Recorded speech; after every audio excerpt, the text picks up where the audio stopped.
Hey true learners, it's me, Miss G, your Math Matters tutor with TACC. Tonight we'll be talking about perimeter problems. Before we get into the actual work with these models, let's look at the vocabulary. So perimeter is a word that gives us a clue as to what we're going to be doing when finding the perimeter. Within the word perimeter, you'll notice the word rim. So the rim of something is the outer edge. So let's think about like a coffee mug or a glass. So the rim is the outer edge of that object. So when looking at these two models, we're going to be calculating the measurement around the rim, the outer edge or the perimeter of these shapes.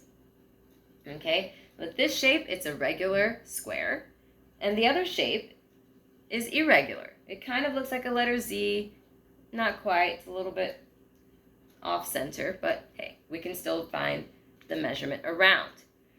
Something that's really important to note is that when you do not know the unit, like whether we have inches or centimeters, we just call the measurement units. Or yeah, in terms of units, we just call them units. We don't say inches or feet or centimeters if it doesn't already tell us that. We're dealing with those units, those specific units in the problem.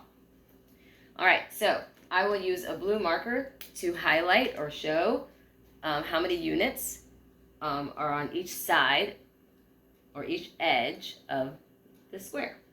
So going across, I see 1, 2 units going right across the top of that square. On the right side, another 2 units.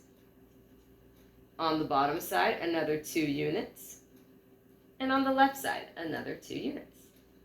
If I add up all of those numbers, 2, 2, 2, 2, I can skip count by 2s, 2, 4, 6, and 8, I know that I have 8 units as the measurement of my perimeter. So my P equals 8. P stands for perimeter. All right, let's go to shape number 2. I'm actually going to erase the measurements for the square so they don't bump into the measurements for my irregular shape over here. All right, so going across the top, I see 1, 2 units up on the top.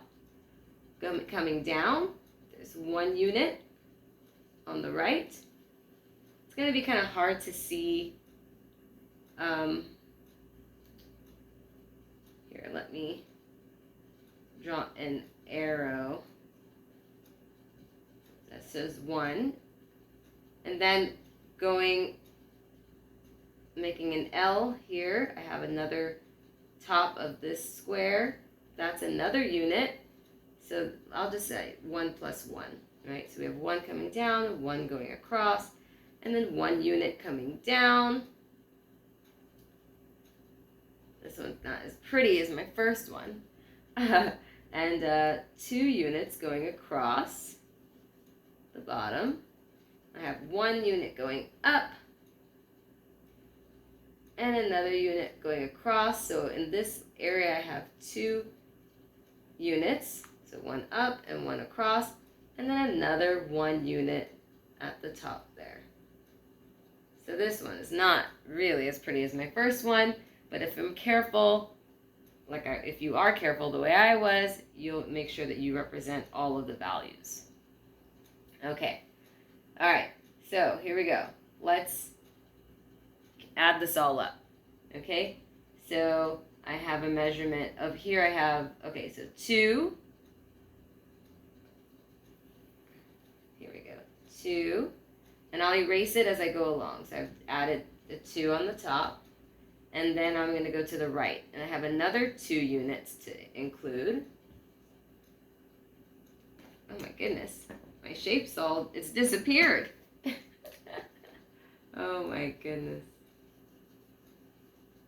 So you guys know this is real because I haven't I'm not going to. Like I said, I'm not going to start and stop my videos because of the mistakes. This is real life, people. All right. So we had 2 going across, 1 down, and 1 down. So 2 plus 1 more is 3, and another 1 makes 4. Okay, so 2 and 2, that's 4. I have another unit coming down, so we'll add that. And then 2 more units at the bottom. Let's add that.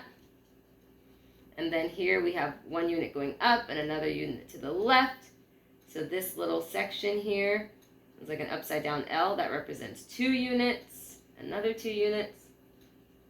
And then we have this little 1 unit on the side. So let's add that one. All right. Whew. This model, this doesn't look so cute anymore, but we'll live. All right, let's add 2 plus 2 make 4. 4 plus 1 makes 8. What am I saying? Hello. 2 plus 2 make 4. 4 plus 1 makes 5. 5 plus 2 makes 7. 7 plus 2 more make 9. 9 plus 1 more makes 10. So we have 10 units as our measurement of the perimeter of this shape. And remember, I'm really big on checking your work. Just like I made an error, said 2 plus 2 is 4, 4 plus 1 is 8, and I was like, whoa, what did I just say? Slow down, regroup, it's okay. Just check your work always.